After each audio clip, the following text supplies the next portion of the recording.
Graça e paz, irmãos. Vamos abrir a palavra de Deus. Eu estou com esse texto na minha mente há algum tempo e eu queria, nesse começo de ano, interromper ainda, nem que for uma vez, os estudos que nós estamos fazendo na carta de Efésios, para meditarmos no Salmo 103. Vamos ler todos os salmos, irmãos, acompanhem. O título que deram para nos ajudar a resumir a ideia principal é A Misericórdia de Deus, Salmo de Davi. Bendize, ó minha alma, ao Senhor, e tudo que há em mim, bendiga ao seu santo nome. Bendize, ó minha alma, ao Senhor, e não te esqueças de nenhum só de seus benefícios.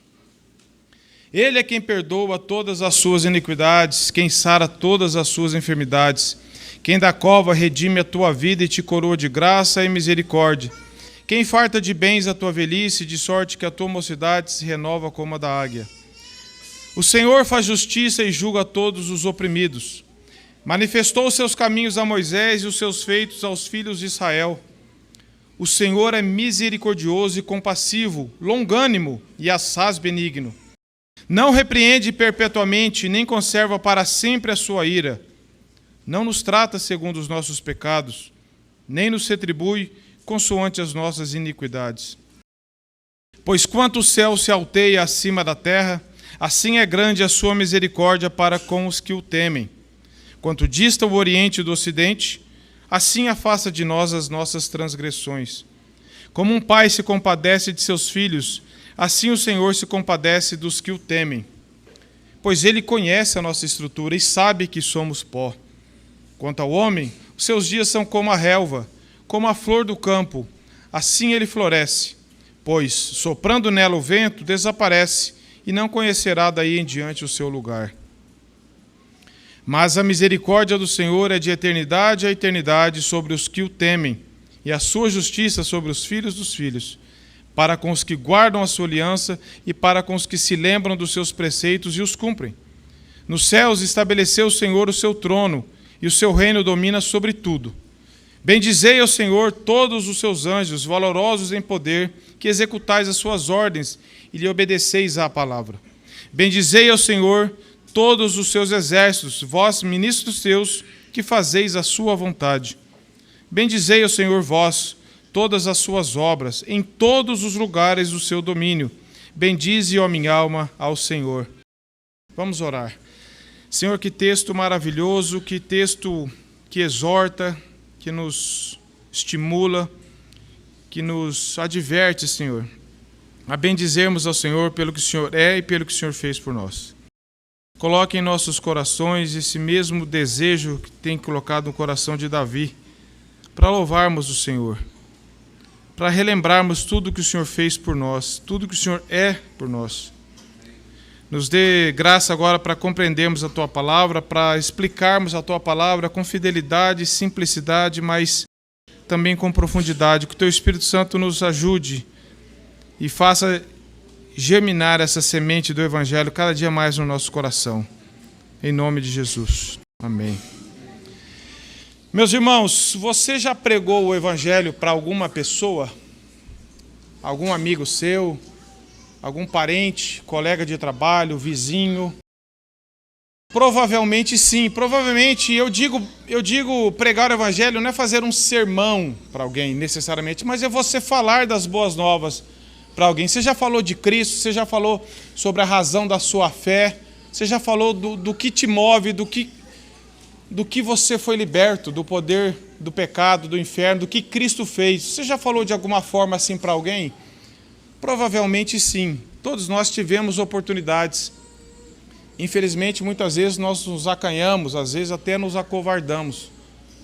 Mas que Deus coloque em nós esse desejo de falar do Evangelho para as pessoas. Mas eu vou fazer uma outra pergunta.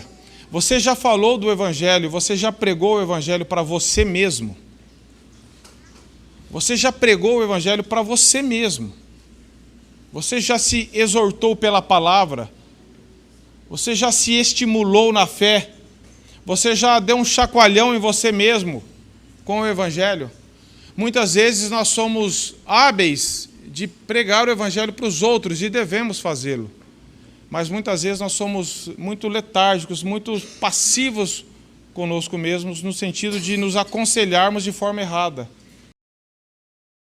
Por que eu estou dando essa introdução? Porque o que Davi faz aqui é pregar o evangelho para ele mesmo. Como ele fez no Salmo 42, quando ele fala: por que estás abatida, ó minha alma? Por que te perturbas dentro de mim? Ele está falando com ele. Ele esqueceu um pouco as outras pessoas, porque ele sabe que ele também precisa disso. E agora ele está falando a mesma coisa: bendize, ó minha alma, ao Senhor. Um dos males que o pecado trouxe na nossa vida é que nós nos esquecemos facilmente do que Deus fez por nós. E nós nos lembramos facilmente do que os outros fizeram conosco.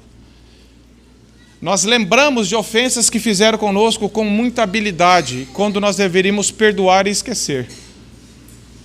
Nós temos na memória traumas, ofensas que fizeram, pessoas que foram injustas. Nós lembramos disso muitas vezes. Mas nós nos esquecemos da nossa ofensa para com Deus e do que Deus fez para conosco, dos benefícios que Ele fez para conosco. Em relação a Cristo, Ele nunca fez mal para nós e nunca fará. Mas mesmo assim nós esquecemos da bondade dEle. Quantas vezes nesse ano que passou, você e eu nos lembramos do perdão que recebemos em Cristo? Você vai falar assim: mas isso eu já sabia, isso eu já sei. Sim, mas essa é a verdade fundamental do Evangelho. Sem o perdão dos nossos pecados, não haveria outros benefícios para nós. A ingratidão, meus irmãos, é um terrível pecado que nos consome. Ninguém gosta de lidar com pessoa ingrata. Nós fazemos poucas coisas e às vezes falamos: nossa, eu ajudei, fiz isso aqui, ó, ajudei a empurrar o carro, troquei o pneu, coisa simples, e a pessoa não me agradeceu. Ou fiz isso, ajudei de tal forma e a pessoa foi ingrata. A ingratidão é uma coisa que nos consome. Agora pensem em nossa ingratidão com relação ao que Cristo fez por nós. Você fala assim: mas eu não estou ingrato. Quando nós não temos um coração de gratidão a Deus, e gratidão hoje ficou uma palavra muito mística, vazia. As pessoas acham que mãozinha é gratidão, ficar repetindo a palavra gratidão é um sinal de espiritualidade. Gratidão é uma atitude no coração de uma resposta prática do que Cristo fez por nós. Não adianta falar gratidão, gratidão, gratidão, e no meu coração está ingrato, reclamando, murmurando, exigindo. A gratidão na Bíblia está ligada ao que Cristo fez por nós. E ela não é apenas, nós verbalizamos a gratidão, nós devemos falar. O Salmo nos orienta, mas a nossa vida tem que expressar essa gratidão do que Cristo fez. Então, quando nós lemos esse Salmo, nós somos estimulados, convocados a lembrar do que Cristo é e do que Ele fez por nós. Não apenas de ano em ano, mas todos os dias. Esse salmo é atribuído aos últimos anos de Davi, quando ele já estava mais maduro com Deus, andando mais com Deus. E quanto mais anda com Deus, mais ele reconhece a pecaminosidade dele, mais ele vê o que Cristo fez por ele, algo grandioso.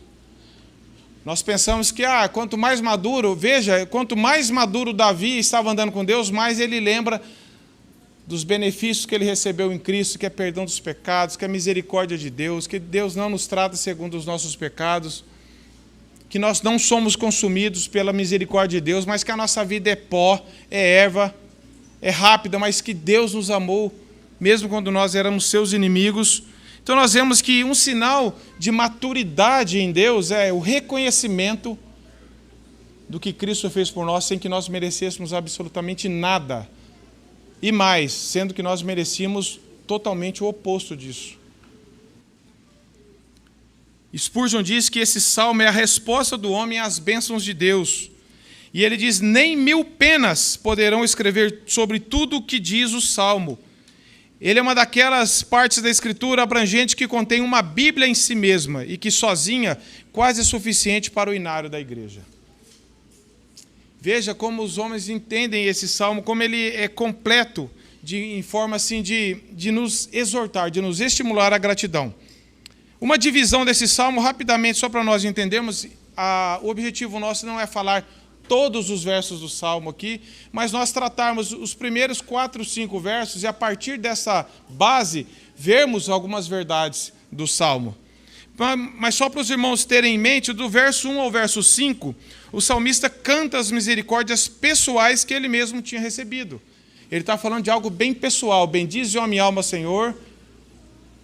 E ele diz, bendize, ó minha alma, Senhor, e tudo que é em mim bendiga ao seu santo nome. Bendize, ó minha alma, ao Senhor, e não te esqueças de nenhum só de seus benefícios. E ele começa a falar que benefícios são esses. Nós vamos tratar um pouco disso. Dos versos 6 ao 19, ele exalta os atributos do Senhor, exibidos na maneira como ele lida com o seu povo. Dos versos 20 ao 22, por fim, o salmista conclui convocando todas as criaturas do universo para adorar e se unir a ele, bendizendo ao Senhor, que é sempre bondoso e gracioso. Então nós vamos trabalhar com essas verdades, principalmente dos primeiros 5 versículos, e extrair algumas verdades derivados desse.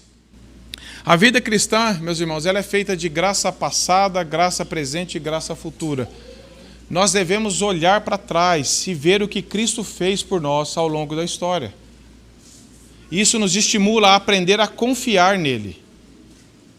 Nós olhamos para trás e vemos tudo o que Cristo fez, como que Cristo conduz o seu povo, a fidelidade de Deus às suas próprias promessas, o seu amor. Nós olhamos como que Deus foi gracioso ao longo de sempre, de todo o tempo. É uma graça passada não porque passou e não vale mais, porque ela está, no nosso tempo, é algo que já aconteceu. E a graça presente é o que Deus faz com nós hoje, o que Ele cuida de nós no dia de hoje. As misericórdias de Deus se renovam a cada manhã. E graça futura é nós termos a confiança nas promessas de Deus de que tudo que Ele prometeu, Ele fará. Nós entramos, meus irmãos, todos nós, em medos, ansiedades, quando nós imaginamos o amanhã sem Deus. Quando nós imaginamos, tudo bem que Deus cuidou até aqui. Eu até acredito que Deus está comigo hoje. Mas e amanhã? E daqui a um ano? O que vai ser da minha vida? Então nós vemos que a graça futura, ela olha para o que Cristo fez e fala, Ele diz que estará conosco todos os dias até a consumação dos séculos. E Ele diz que é poderoso, que lá em 1 Timóteo, Paulo fala que aquele que é poderoso para guardar o nosso depósito até o dia final.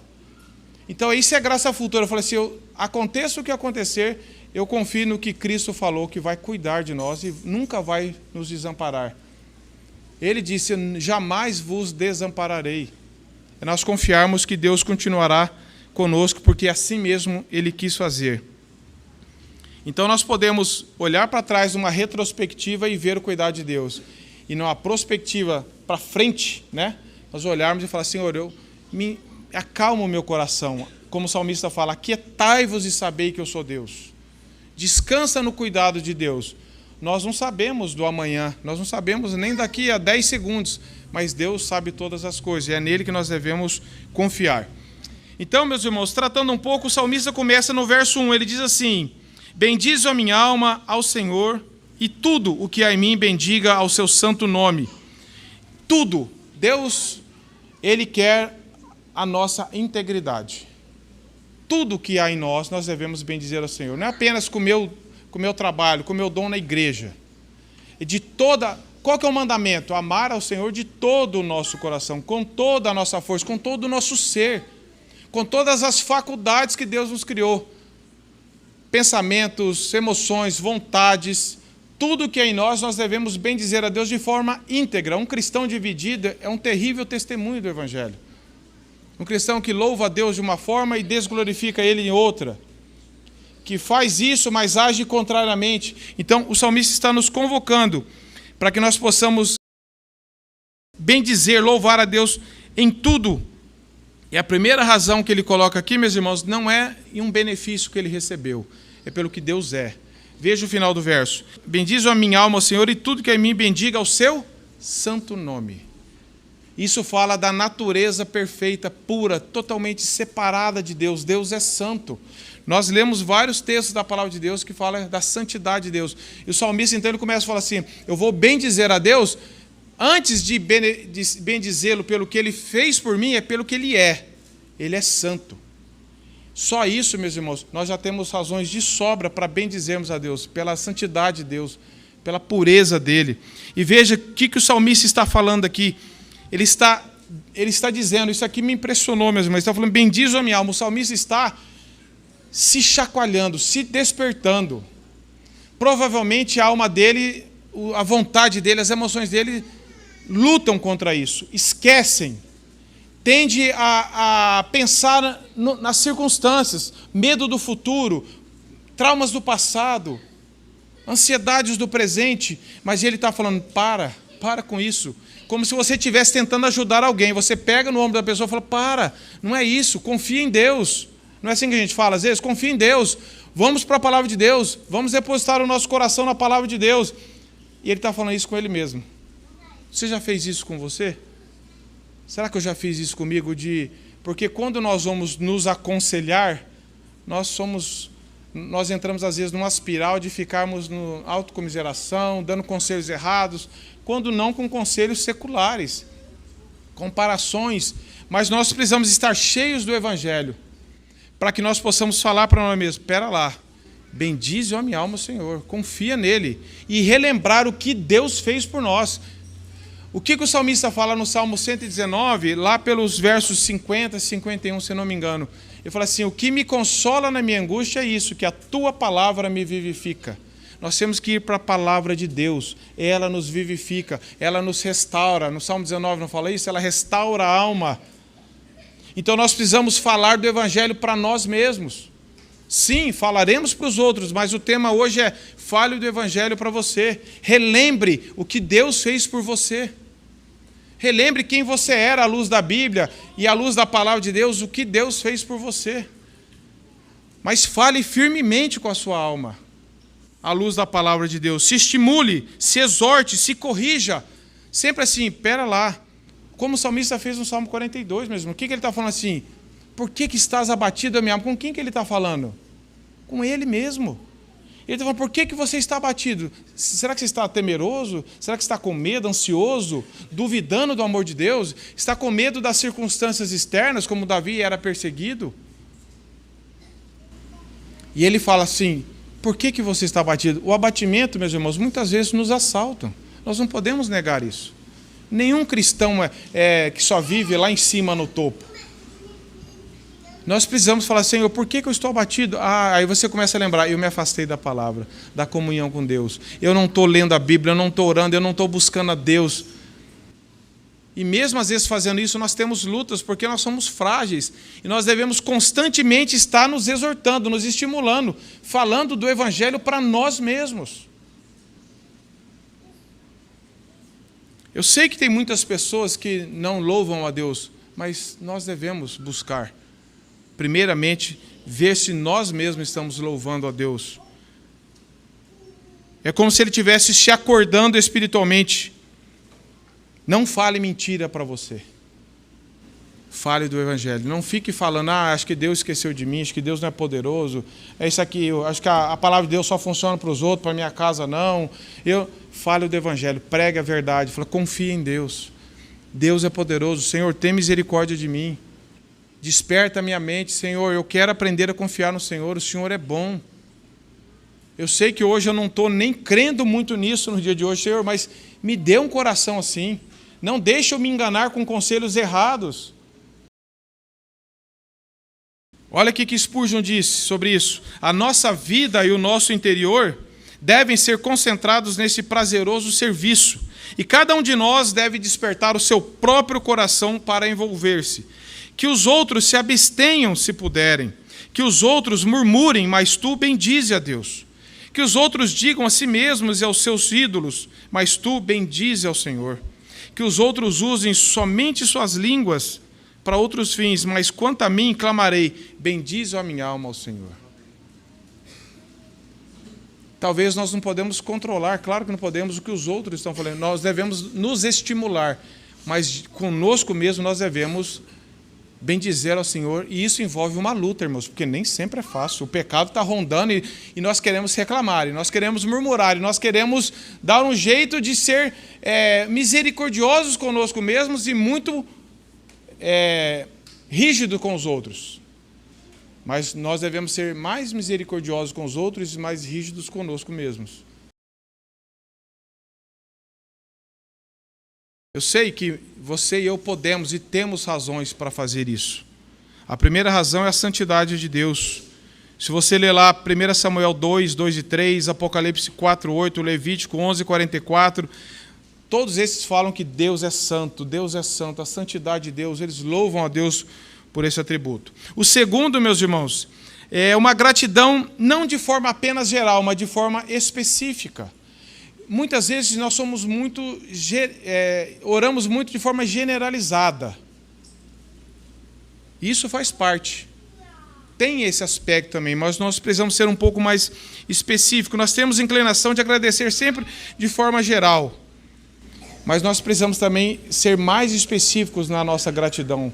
Senhor, obrigado pelo céu, pela terra, pela estrela, pela natureza. Sim, devemos louvar, mas, Senhor, falar de coisas mais específicas. Senhor, obrigado pelo teu perdão na cruz. Foi em meu lugar. Obrigado pela tua misericórdia que se renova sobre a minha vida, Senhor. Senão eu teria sido consumido.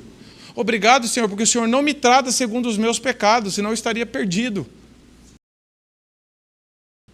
Por que eu estou falando isso? Porque no verso 2, o que o salmista diz? Bendize a minha alma, Senhor, e não te esqueças de nenhum só de seus benefícios. Nós nos esquecemos de vários deles. Nós devemos ser bem atentos de qual benefício que Deus me deu na cruz que eu estou esquecendo. Porque às vezes, meus irmãos, nós não somos gratos mais pelo perdão. Isso eu já sou grato. Como assim? Deus me perdoou. A gente não fala isso, mas a gente pode pensar, mas tinha que perdoar. Claro que não. Quem disse que Deus tinha que perdoar para ser Deus? Foi pura graça, foi por misericórdia. Então, às vezes, nós pegamos algo de tão valioso e falamos, mas isso eu já agradeci. É diariamente. Diariamente. Meu pai contava sempre, quando ele falava para casais, ele falava que muitas vezes, ao longo dos anos, os casais perdem a prática de falarem, de declarar o amor uns aos outros.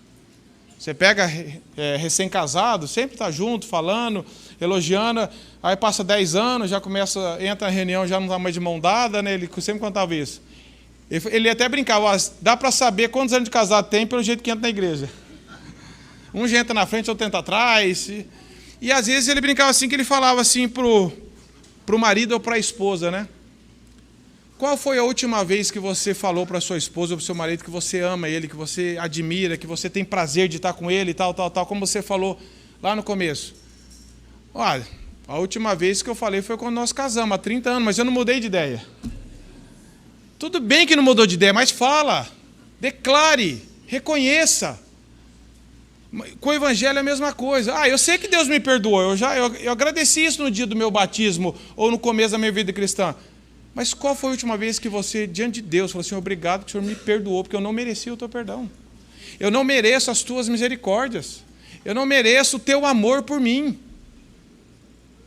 E é isso, passa batido, meus irmãos. E a gente só fica pedindo coisa, e não lembra do que Cristo fez. Então aqui o salmista diz, não esqueças de nenhum de seus benefícios. Quais benefícios são esses? Não são materiais, meus irmãos. A palavra benefício não se remete a material. Claro, Deus é tão bondoso que até nisso Ele concede a nós. Olhe para o que você e eu temos, não importa a quantidade. Pela saúde, pela família, pelo emprego, por tantas coisas que Deus também concede graciosamente.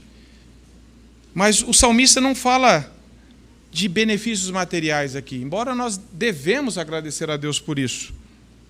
Spurgeon também diz isso com fundamento em Romanos 11, 36, que tem aquela expressão, a Ele eternamente a glória. E ele trouxe uma advertência que falou muito, me exortou demais, eu quero compartilhar com os irmãos. Ele diz assim, em cima desse versículo de Romanos 11, 36, a Ele, pois, a glória eternamente. Spurgeon diz assim, este deve ser o único desejo do crente. Todos os outros desejos têm de ser subservientes a este. O crente pode desejar prosperidade em seus negócios, mas somente ao ponto em que tal prosperidade o ajude a promover a glória de Deus. O crente pode ter o desejo de obter mais dons e mais virtudes, porém isso deve acontecer tão somente para a glória de Deus. Você não está agindo como deveria se é impulsionado por qualquer outro motivo que não a consideração exclusiva da glória de Deus. Como crente, você é de Deus e existe por causa de Deus. Então, viva para Deus. Nunca permita que outra coisa faça seu coração bater tão forte como faz por amor a Ele. Como um crente, permita que esta ambição incendeie a sua alma, que este seja o alicerce de cada empreendimento no qual você ingressa, e seu encorajamento quando o seu zelo começar a esfriar. Faça de Deus o seu único objetivo, dependa dessa ambição. E ele termina assim: onde o ego começa a manifestar-se, ali a tristeza o acompanha.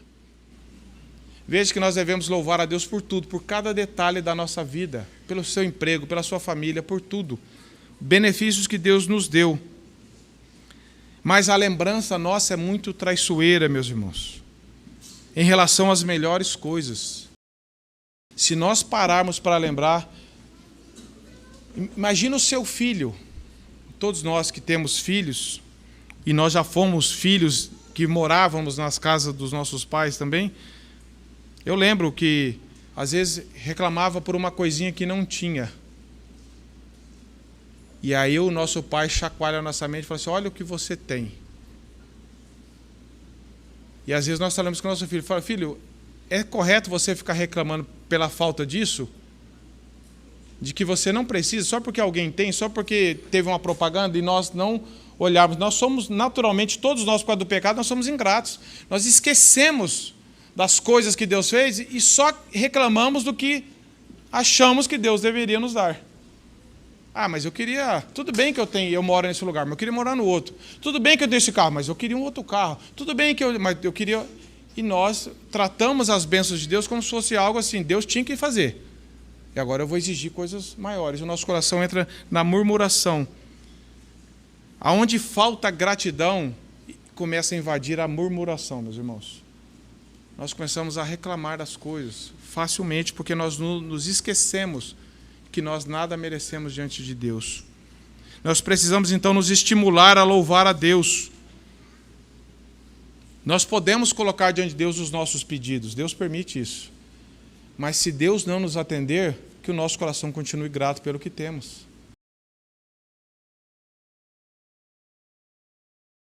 Deus não nos salvou com grande salvação, meus irmãos. Spurgeon diz: o nome ingrato é um dos mais vergonhosos títulos que um homem pode merecer. Ingratidão. Quem daqui gosta de conviver com pessoa ingrata? Por que nós agimos assim para com Deus, que nos deu tudo, quando nós nada merecíamos? Se você quer, nós vamos tratar algumas coisinhas aqui, mas leia Efésios capítulo 1, você vai ver o que Deus fez em Cristo ali. Redenção, perdão dos pecados, adoção, justificação. Dos versos 3 ao verso 5, meus irmãos, que o verso 3 ele começa a falar, o verso 2 ele fala: não esqueça de nenhum só de seus benefícios. E no verso 3 ele já trata o primeiro, que é a base de todos. É ele quem perdoa algumas de nossas iniquidades ou não? Todas as nossas iniquidades. Veja, essa lista que o salmista coloca aqui não é uma lista fechada.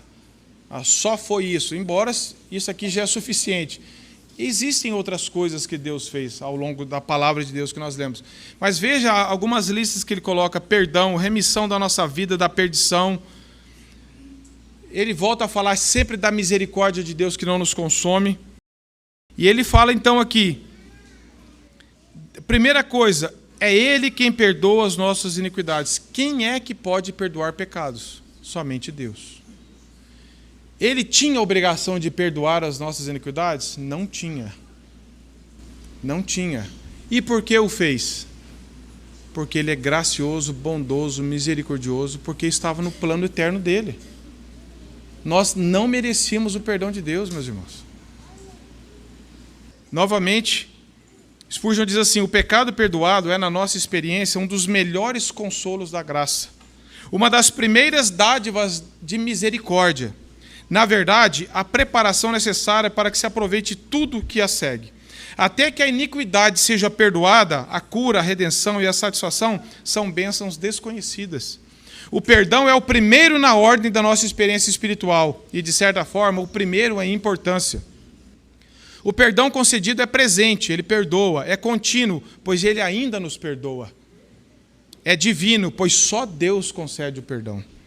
Tem longo alcance, pois remove todos os nossos pecados. Meus irmãos, se nós pensássemos só no perdão de Deus, que foi dado na cruz, quando nós éramos inimigos dele. E para criar, meus irmãos, Deus apenas falou, mas para perdoar, ele teve que enviar o seu filho, derramar o sangue de seu próprio filho. Veja o custo que foi o perdão de Deus por nós. Ele teve que enviar o seu único filho para morrer pelos nossos pecados, uma vida inocente pagando uma vida culpada. Um sangue inocente e precioso derramado por quem tinha culpa. Uma morte substitutiva. Isso é o perdão de Deus. E nós olhamos para isso com o coração muito pouco grato a Deus. Davi estava pregando para ele mesmo. Davi já tinha sido perdoado, ele tinha essa consciência. Mas ele estava falando assim, é ele quem perdoa todas as nossas iniquidades, meus irmãos. Aquele que pela graça creu em Cristo, teve todos os seus pecados perdoados. A obra de Cristo foi completa. E agora, quando nós pecamos, nós nos arrependemos, Deus nos leva ao arrependimento pela bondade dele, que nem Paulo fala em Romanos 2,4, é a bondade de Deus que nos leva ao arrependimento, e nós voltamos a desfrutar do perdão de Deus dado na cruz. Então veja, ele nos deu o perdão dos pecados. Você e eu, se cremos pela graça, não somos mais culpados. O que Paulo fala em Romanos 8? Não há mais condenação para os que estão em Cristo Jesus. Romanos 5:1. Justificados, pois, pela fé, temos paz com Deus. Aquele que pela graça creu em Jesus, confia no sacrifício, se arrependeu dos seus pecados, não há mais condenação, não pesa mais a condenação eterna sobre ele, porque Deus nos perdoou. Isso é motivo de nós nos alegrarmos todos os dias ou não é? Depois, meus irmãos, como eu falei, vamos tratar de alguns pontos. Depois, no verso 4, o salmista diz assim: quem da cova redime a tua vida e te coroa de graça e misericórdia. O salmista, meus irmãos, no verso 4, tem ele da cova redime a tua vida. Tem algumas traduções que diz redime a tua vida da perdição. Nós temos a noção de que nós estávamos eternamente perdidos, afastados de Deus. Hoje ensina-se um evangelho que é o homem que encontra Deus. Eu encontrei Jesus, parece que Jesus que estava perdido, eu que encontrei ele. Meus irmãos, é nós que estávamos perdidos. Foi Deus que nos achou. O homem pode ir a vários lugares do planeta, mas ele não vai a Deus, nunca. Se Deus mesmo não se revelar a ele, se você ler as expressões, Romanos 3:1 diz que não há quem busque a Deus. Ninguém busca a Deus, porque nós nascemos mortos em delitos e pecados. Nós não temos nem desejo e nem condições de buscar a Deus. Se Deus não se revelasse a nós, nós jamais teríamos qualquer vontade de buscar a Deus. Efésios 2 fala que nós estávamos mortos em delitos e pecados e vivíamos no curso desse mundo fazendo a vontade da carne e dos pensamentos e éramos por natureza filhos da ira. Aí o verso 4 começa, mas Deus, não foi mais o homem. Mas o homem acordou um dia e falou, eu vou buscar a Deus. Mas Deus, e veja, que não fala assim, mas Deus viu o homem, viu no homem um potencial, não. Mas Deus, sendo rico em misericórdia, com muito amor com que nos amou, nos deu vida justamente com Cristo. É tudo vindo de Deus. 1 João 4,19 diz que nós o amamos porque ele nos amou primeiro. Deus sempre teve atitude. Foi Adão que foi atrás de Deus ou Deus foi atrás de Adão quando pecou? Foi Deus que foi atrás de Adão. É Deus quem faz tudo primeiro. Se você ainda quer ler alguns outros textos, Salmo 40 fala, tirou-me de um poço de lama e perdição. Não foi o homem que saiu. O homem um dia acordou e falou, hoje eu vou sair da lama e da perdição por conta própria. Deus me tirou de lá. Efésios 2,13 diz que nós estávamos mortos, mas agora em Cristo, vós que antes estáveis longe, fostes aproximados pelo sangue de Cristo. Somente quando Cristo derramou sua vida que Ele mesmo nos aproximou dele. Lucas 18:9 diz assim: porque o Filho do Homem veio buscar e salvar o que estava perdido. Lucas 15:24: esse meu filho estava morto e reviveu, estava perdido e foi achado. Mateus 15:24: e ele respondeu, Jesus: eu não fui enviado senão às ovelhas perdidas. Meus irmãos, nós somos resgatados da perdição eterna, nós estávamos totalmente afastados no curso desse mundo, nos divertindo com a própria desgraça da perdição, sem qualquer consciência. Mas Deus foi lá e nos tirou com mão forte, nos remiu, nos redimiu da perdição. Nós devemos ser gratos por Deus a isso. E ele diz: quem da cova redime a tua vida e te coroa de graça e misericórdia. Não é uma coroa de méritos por conquistas, é uma coroa de graça e misericórdia. É Deus mesmo que nos enche de misericórdia e graça pelo que Ele fez. E aqui eu novamente tenho que citar, para não falar de novo Spurgeon, eu falo Charles. O irmão só está citando Spurgeon, não, vou citar Charles então. As melhores coisas vêm dele, diretamente ou indiretamente. Eles não merecem a coroa, pois ela é de misericórdia e não de méritos. Eles sentem que são totalmente indignos dela, por isso ele lida com ternura. Ele sempre coroa a edificação que ele mesmo inicia. E onde ele concede perdão, ele também dá aceitação. Meus irmãos, Cristo, além de nos perdoar, ele nos adotou. É muito mais forte do que uma pessoa estar eternamente condenada na justiça do seu país. Ela está lá com pena de morte, está no corredor para execução. E o juiz vai lá e fala assim: perdoa a sua pena. Vai embora, some da minha frente. Isso é perdão, só perdão. Você não vai mais morrer hoje. Mas o que Cristo fez foi muito mais profundo que isso, obviamente. Mas o Cristo falou: além de eu te perdoar, eu estou te adotando como filho. Vem morar na minha casa. É muito mais forte do que... O perdão envolve a adoção. Todos que foram perdoados foram adotados. E todos os adotados é porque foram perdoados. Isso é motivo do nosso coração. E aí eu olho a julgar pela minha vida e falo: Senhor, como isso brota tão pouca gratidão, com tanta verdade, Senhor. Né? Tanta coisa que Deus fez, e nós estamos preocupados com coisas materiais apenas, ou muito mais preocupados com isso. E nos esquecemos do que Deus fez em Cristo, o que implicou Deus fazer essas coisas. E depois, os versos 8 a 18, ele fala algumas verdades. O verso 8, ele diz assim: o Senhor é misericordioso e compassivo, longânimo e assaz benigno. As misericórdias do Senhor, meus irmãos, nós precisamos dela todos os dias. O que Lamentações de Jeremias 3 fala? As misericórdias do Senhor se renovam a cada manhã e são a causa de não sermos consumidos. Nós precisamos dessa bondade de Deus, dessa misericórdia diariamente. E a Bíblia diz aqui que o Senhor é misericordioso.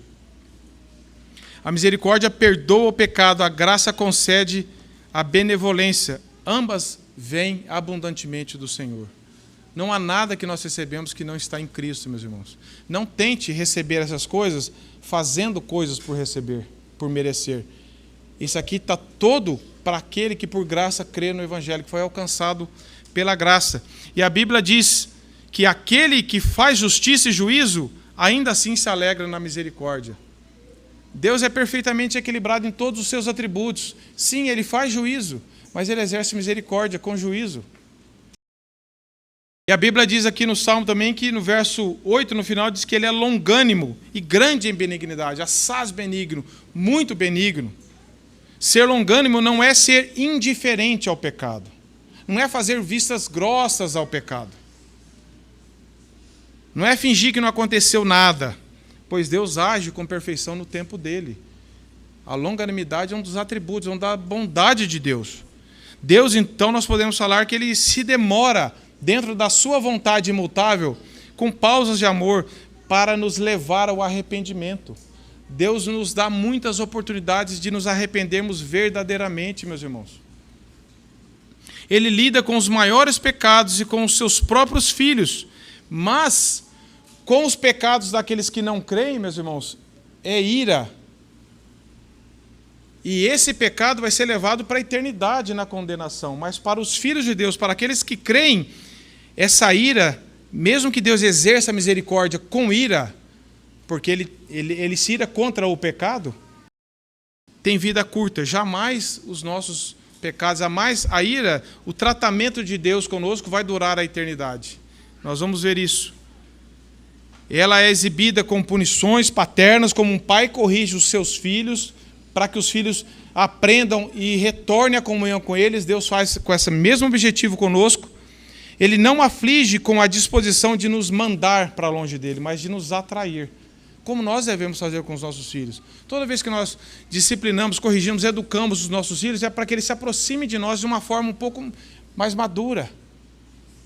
E aqui diz que o Senhor é grande em benignidade.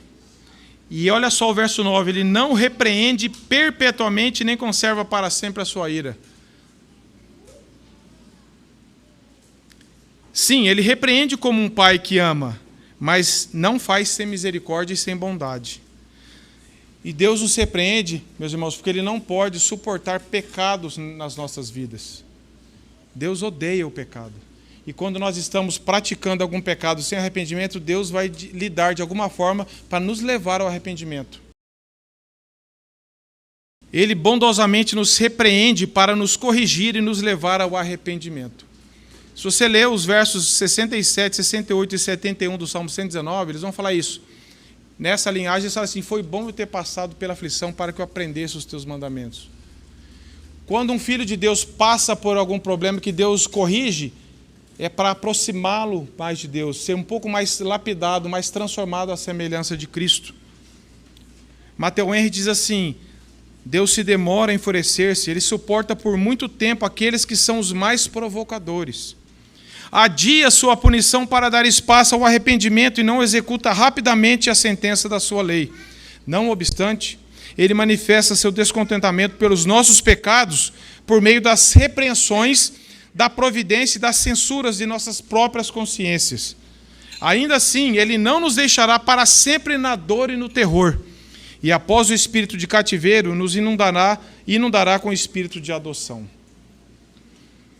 O objetivo da repreensão de Deus é nos aproximar, mas isso não durará perpetuamente, porque Ele já nos salvou.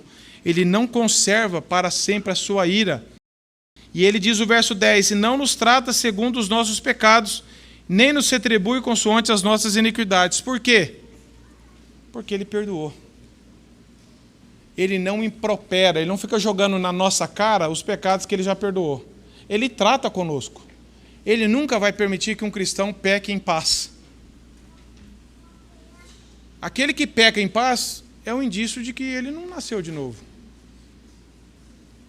Mas Ele não nos trata, ou seja, porque se Ele fosse nos tratar segundo os nossos pecados, quem de nós estaria aqui hoje? E agora vamos transferir para os nossos relacionamentos. Como que você trata as pessoas? É segundo o pecado delas? Sim, meus irmãos, nós tratamos as pessoas segundo o pecado delas. Por isso que nós temos tanta divisão, tanto ódio, tanta amargura, tanto rancor. E por isso que Cristo não tem rancor para o seu povo, porque Ele nos perdoou. Ele não fala assim: eu te perdoo, você faz de novo, aí joga tudo de novo o negócio na sua cara. Isso chama-se improperar.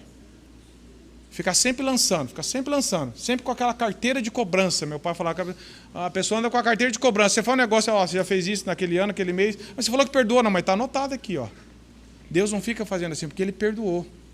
Não é porque ele fingiu que nós nada fizemos. Ele tratou com o nosso pecado na cruz. E agora Ele está nos corrigindo. E quando nós ainda praticamos o pecado, Ele vai de algum jeito nos levar ao arrependimento, porque Ele quer transformar o caráter de Cristo em nós cada dia mais. Nós devemos então louvar a Deus, meus irmãos, pelo que Ele não fez, pelo que Ele não trata segundo os nossos pecados, isso é misericórdia, e pelo que Ele fez, pela bondade e pela misericórdia com que Ele nos trata. E qual que é o tamanho da misericórdia do Senhor? Verso 11, pois quanto o céu salteia acima da terra, assim é grande a sua misericórdia para que os temem. Quanto disto o oriente do ocidente, assim afasta de nós as nossas transgressões. Como um pai se compadece dos seus filhos, assim o Senhor se compadece dos que o temem. Por quê? Porque Ele conhece a nossa estrutura e sabe que somos pó. Assim como os céus sublimes cobrem a terra e molham com orvalhos e chuvas, e iluminam com o sol, a lua, as estrelas, e a contemplam com incessante vigilância, meus irmãos, a misericórdia do Senhor do alto cobre os nossos pecados, embora Ele trate os nossos pecados.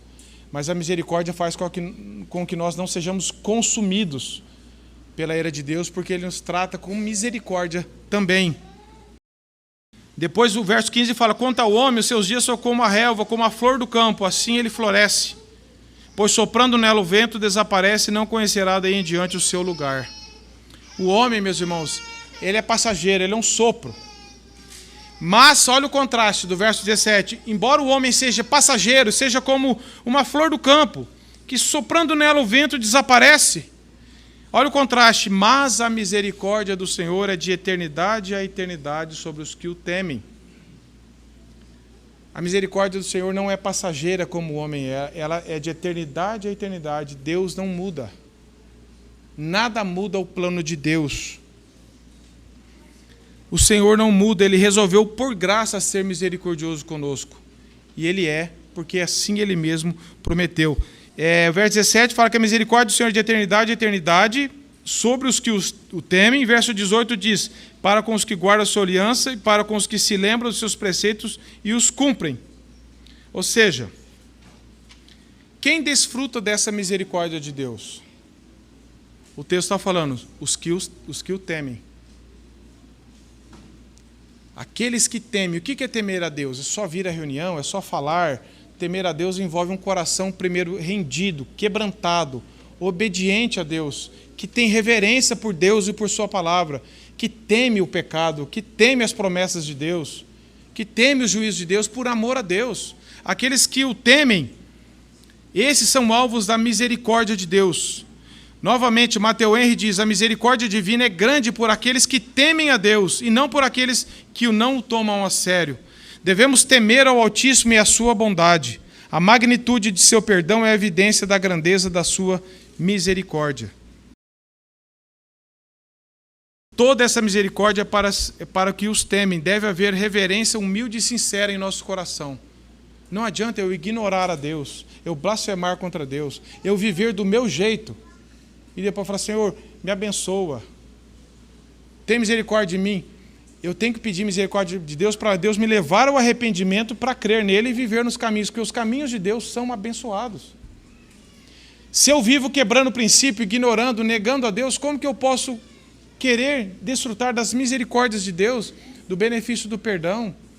Então, a primeira advertência para nós é: você teme a Deus. E a Bíblia diz no Provérbios 1,7 que o temor a Deus é o princípio da sabedoria.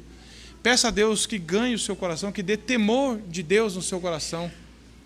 Porque o Salmo 128 diz: bem-aventurado aqueles que temem a Deus e andam nos seus caminhos. Temer a Deus envolve nós andarmos nos caminhos de Deus, não de forma perfeita, meus irmãos, porque nenhum de nós anda. Mas envolve um compromisso que Deus mesmo nos dá, de temer a Deus e falar: Senhor, eu quero andar por aqui, pelos teus caminhos. Não me deixe afastar do Senhor. Então essa é a pergunta que eu faço para você. Você teme a Deus hoje? E o verso 19 a 23 é uma convocação geral, para que todas as criaturas bendigam a Deus. Meus irmãos, algumas aplicações que nós já tratamos para nós encerrarmos.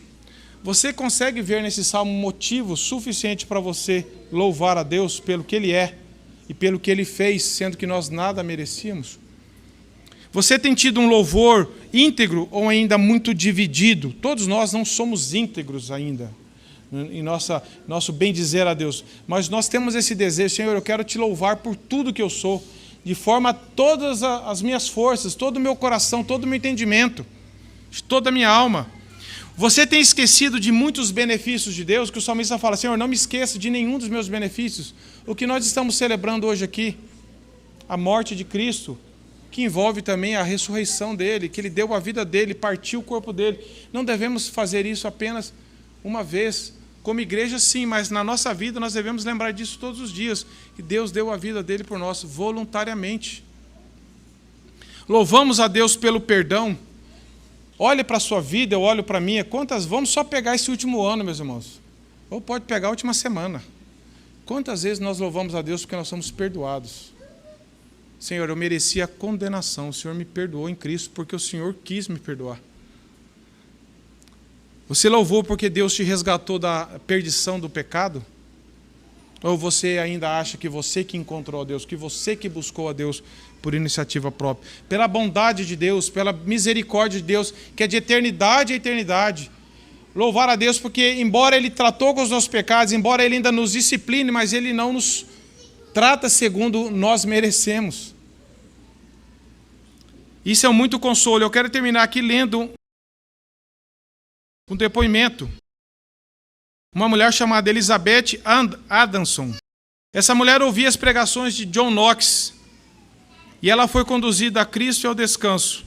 Mas ela disse ao ouvir este Salmo 103, depois de suportar tal agonia na alma, que ela comparou as dores torturantes que ela sentia com seu corpo e disse certa vez, ao ouvi-lo falando das misericórdias de Deus, ela falou assim: 1000 anos deste tormento físico, multiplicado por 10, não devem ser comparados a 1/4 de hora de perturbação da minha alma, antes de crer. E aí, então, ela pediu para que novamente lesse esse salmo antes dela partir. E ela disse assim: foi enquanto eu recebia que a minha alma perturbada provou a misericórdia de Deus pela primeira vez. Que agora é mais doce para mim do que se a posse de todos os reinos da terra me fosse dada. Ela viu a misericórdia de Deus para a vida dela, que ela nada merecia, então disse que ela partiu em paz, porque ela falou assim: eu não queria nada deste mundo multiplicado por tudo, eu escolheria em troca de saber que Deus foi bondoso comigo e me perdoou. Todo cristão, meus irmãos, todos nós devemos ser gratos, todos nós temos motivos para ser grato. É possível que nós deixemos de ser gratos? Sim. Quando eu olho para a minha vida, eu vejo isso. Eu acho que os irmãos também, cada um julgando a si mesmo, vê que também nós somos ingratos. Você tem pregado a você mesmo? Você crê em Cristo? Você que já creu em Cristo, você prega o Evangelho para você mesmo? Ou você que ainda não creu, você tem ouvido do Evangelho de alguma forma, você tem clamado a Deus, falou: Senhor, eu preciso, e você vai clamar isso quando Deus mesmo colocar esse desejo no seu coração. Porque nós devolvemos alguma coisa para Deus quando Ele já iniciou a obra em nós. Mas, acho que foi Spurgeon que disse, ninguém na Bíblia foi salvo sem clamar a Deus, porque Deus nos leva a clamar por Ele. Deus nos leva a reconhecer: Senhor, eu preciso de Ti. Senhor, eu sou um pecador. Tem misericórdia de mim. Não precisa ser orações longas, bonitas, mas Deus sabe se o nosso coração está sendo sincero ou não. Você tem pregado o Evangelho a você mesmo ou só aos outros? O discurso é bom, mas quando chega para você, você fica num caos, porque você mesmo ou eu mesmo não estamos confiando naquilo que nós ensinamos aos outros. Eu preciso pregar o Evangelho para mim todos os dias, meus irmãos. Eu não estou falando eu de forma impessoal, eu mesmo, Alexandre. E eu creio que vocês também precisam, porque nós nos enganamos, nós nos sabotamos muito fácil com conceitos errados. Nós devemos levar a nossa alma e falar assim: confia em Deus, espera em Deus.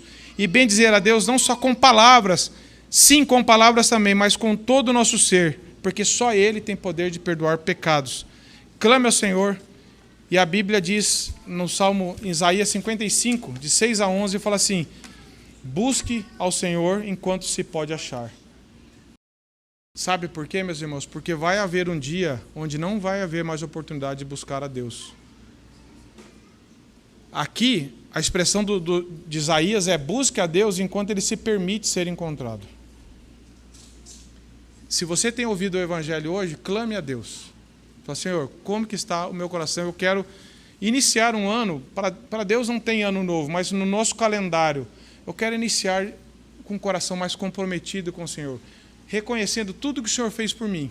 Mas não apenas aquela gratidão de fim de ano, mas uma vida diária, reconhecendo e sendo grato. Senhor, coloque essas verdades no meu coração todos os dias, para que eu glorifique o Senhor em tudo.